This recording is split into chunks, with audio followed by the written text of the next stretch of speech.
Bismillahirrahmanirrahim. Assalamualaikum warahmatullahi wabarakatuh dan salam sejahtera. Okey, hari ni kita nak belajar tentang anggaran. Okey, jadi kita nak tengok anggaran ni apa. Baik, untuk kita nak faham tentang anggaran, cikgu nak tunjukkan satu gambar ni. Okey, ada coklat ataupun gula-gula di dalam 3 balang. Okey, yang pertama dilabelkan 100 biji. Yang kedua, kita tak tahu, tidak dilabelkan, dan yang ketiga ada 400 biji. Jadi kalau sekarang ni cikgu nak tanya kamu, rasa-rasa kamulah dalam balang yang kedua ni berapa biji ataupun berapa banyak gula-gula yang ada? Maknanya cikgu nak kamu teka. Berapa yang ada? Baik, kalau cikgu kata cikgu nak teka 1000. Boleh terima tak jawapan cikgu? Boleh ke tak boleh? Kalau kamu kata tak boleh, kenapa tak boleh? Okey, jadi sekarang ni kita nak tengok anggaran itu bagaimana. Okey? Okey, apa itu anggaran? Anggaran ini sebenarnya adalah apabila kita meneka ataupun kita mengagak sesuatu nilai. Okey, jadi nilai itu mestilah logik ataupun munasabah yang boleh diterima akal. Okey, contoh macam tadi. Bila cikgu kata, cikgu teka balang yang kedua sebanyak 1000. Sedangkan balang yang ketiga pun baru 400. Jadi tak logik lah. Maknanya anggaran cikgu tidak boleh diguna pakai. Tak boleh diterima. Okey. Dan lagi satu, anggaran ini kita boleh gunakan macam-macam. Pentingnya anggaran ni contohlah masa kita nak menganggar bahan masakan. Contoh mak-mak, kamu masak, dia nak dia nak masukkan garam, nak masukkan gula, dia boleh mengagak. Kalau dia tak reti mengagak ataupun dia tak reti nak menganggar, maksudnya nanti habislah masakan dia. Okey, sama juga dengan perbelanjaan. Okey, kamu dapat duit belanja di sekolah setiap minggu ataupun setiap hari, kamu kenalah pandai menganggar. Maksudnya, kamu tak boleh belanja lebih daripada apa yang kamu dapat. Ataupun kamu janganlah belanja terlalu sedikit daripada apa yang kamu dapat sampai tak makan ke apa kan. Okey, jadi itulah pentingnya anggaran dalam kehidupan kita. Okey. Jadi sekarang ni kita nak cuba tengok, kamu boleh rujuk dalam buku teks kamu juga sama, gambar yang sama yang cikgu ambil. Baik, contoh kalau ada dalam satu kuis matematik, cikgu ni mengatakan kepada anak muridnya untuk meneka bilangan berbola air di dalam balang B. Okey, balang A dia dah diberilah 20,000 biji berbola air. Okey, jadi ada 3 murid yang cuba mengagak ataupun meneka. Okey, yang pertama dia kata okey hampir 10,000 biji. Murid yang kedua dia kata lebih kurang 10,000 biji. Yang ketiga pula dia kata bilangan berbola air dalam B mesti kurang daripada 20,000. Okey, kenapa dia cakap macam tu? Okay, jadi sekarang ni anggaran untuk 3 murid ni dia bagi Hazel dia agak 5,500, Vinod 10,005 dan Anis 15,725. Okey, jadi macam tadi kalau kita nak menganggar, nilai yang kita nak anggar itu mestilah logik ataupun mestilah masuk akal, mestilah munasabah. Okey, jadi kalau semua anggaran ini kita boleh terima. Yang pertama sebab apa? Sebab kalau kamu tengok B ini adalah kurang daripada A. Kalau ada yang menganggar lebih daripada 20,000, dah automatik salah. Sebab dia tak logik. Okey, tapi antara 3 anggaran ini, kita nak tengok siapa paling tepat.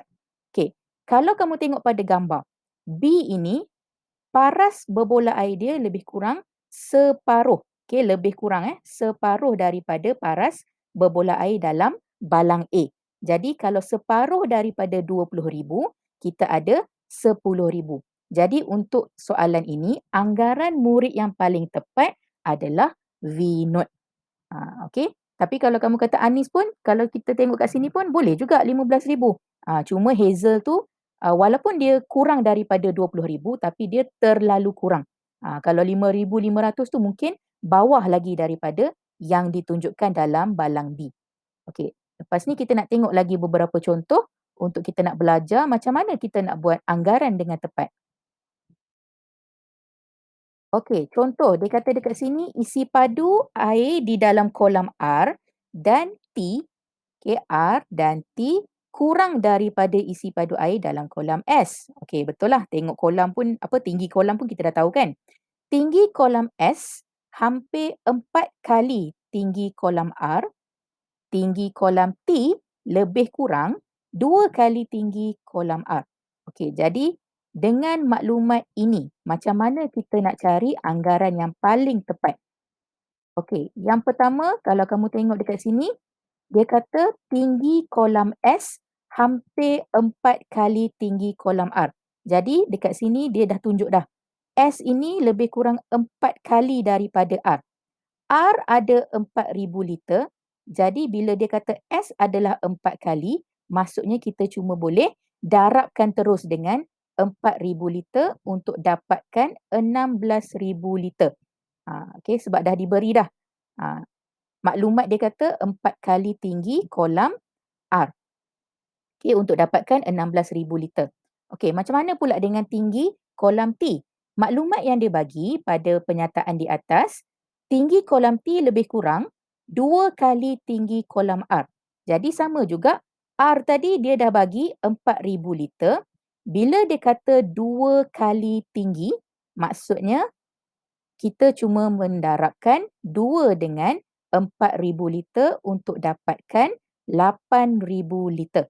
Okey, jadi anggaran isi padu air dalam kolam S hampir 16,000 liter dan anggaran isi padu air dalam kolam T lebih kurang 8,000 liter.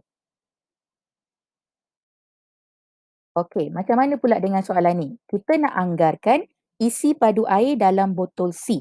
Okey, botol yang diberi adalah 10,000 mililiter. Yang penuh Yang penuh ni 10,000 mililiter. Jadi macam cikgu cakap tadi, anggaran ini kita meneka. Okey, kita nak agak. Jadi tak semestinya nilai itu tepat. Dia nilai yang hampir pun boleh diterima. Cuma jangan terlalu jauh dengan nilai sebenar ataupun uh, nilai yang langsung kita tak masuk akal, tak logik. Kalau terlalu jauh pun itu bukan anggaran. Okey, anggaran ni lebih kuranglah. Okey, nilai dia hampir-hampir dengan nilai yang tepat. Okey, jadi dekat sini cara yang cikgu buat, cikgu bahagikan botol ini kepada 4 bahagian. Okey, lebih kuranglah.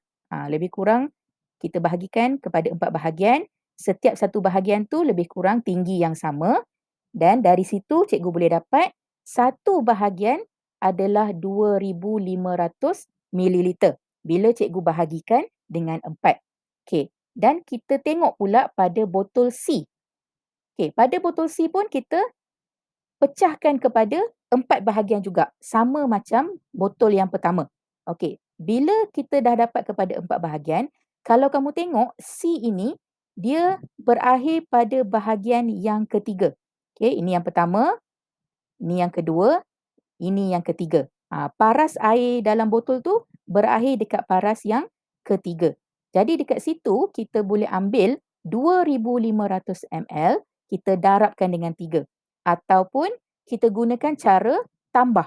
Okay, 2,500 tambah 2,500 tambah 2,500 untuk dapatkan 7,500 mililiter.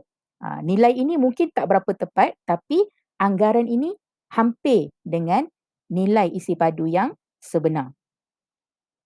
Okey, jadi anggaran ni mudah sahaja kita nak mengagak nilai yang paling hampir dengan nilai yang sebenar.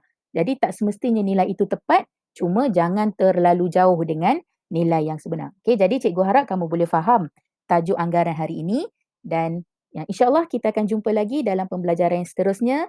Terima kasih. Assalamualaikum. Jumpa lagi.